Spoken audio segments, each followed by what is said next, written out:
Good morning once again. It is day 6 FCF in our journey where we're just trying to learn this lifestyle of telling Jesus, telling Him what's going on inside of us, telling Him what's going on outside of us, sharing our failures, our sorrows, our needs, our victories, just learning as a lifestyle to share our life with the one that created us for Himself and the one that we were meant to live in a very close union with right on into eternity. We come to a portion of Scripture today that's kind of familiar to, I'm sure, most of us, where Jesus is going to raise his dear friend Lazarus from the dead. Lazarus has been dead for 4 days. Jesus knew it. He knew that when he got the report that Lazarus was sick, that he was going to die.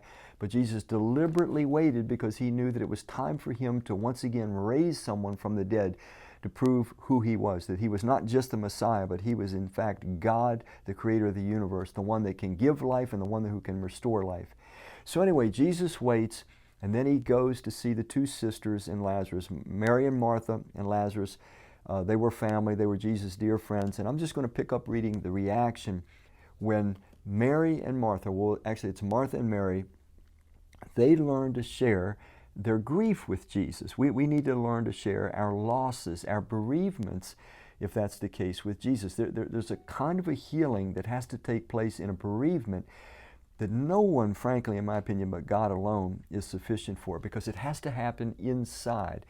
And it takes time, and it takes a lot of ongoing interaction on a spiritual level that only God can bring. But taking our losses, and particularly our bereavements, to Jesus is what we see. So let me pick up reading in John's Gospel, chapter 11, beginning in verse 21.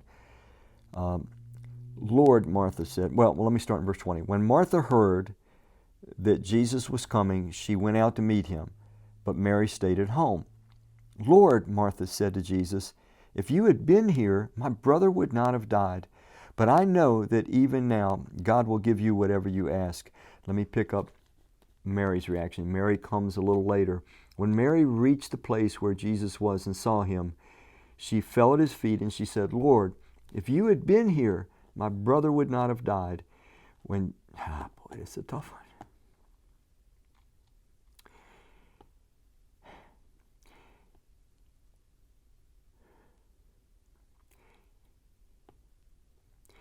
When Jesus saw her weeping, and the Jews who had come along with her also weeping, he was deeply moved in spirit and troubled. And he said, where have you laid him? He asked. Come see, Lord, they replied. And in the shortest verse in the Bible, verse 35 of John 11, Jesus wept.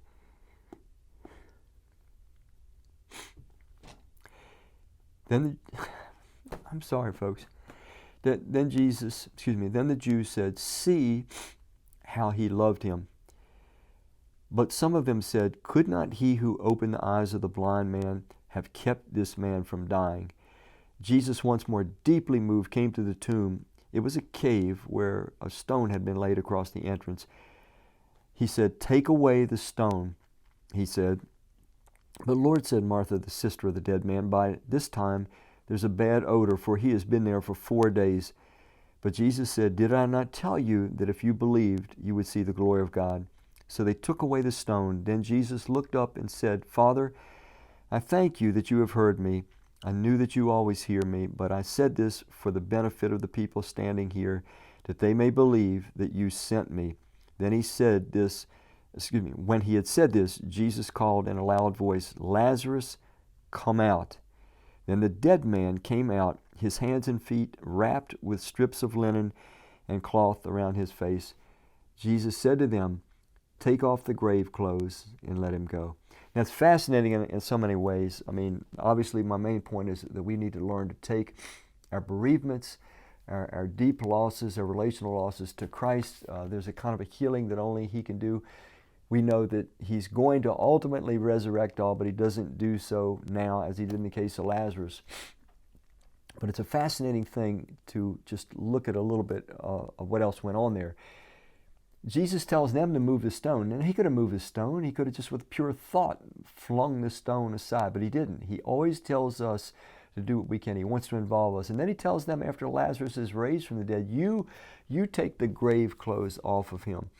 And so He wants to comfort us in our bereavement, but He wants us to still do the things we can. Some of you might be in bereavement. Some of you may have taken a loss. There's a portion of coming back from a loss, coming through bereavement, that we have to do along with God. We depend on Him to do what only He can do, but there's things that we can do.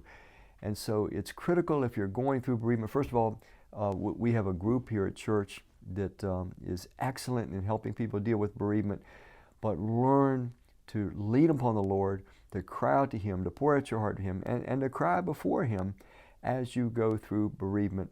But then He's going to ask you to do some things that you can do to start moving through bereavement and to get on with your life, because God still has purpose for you.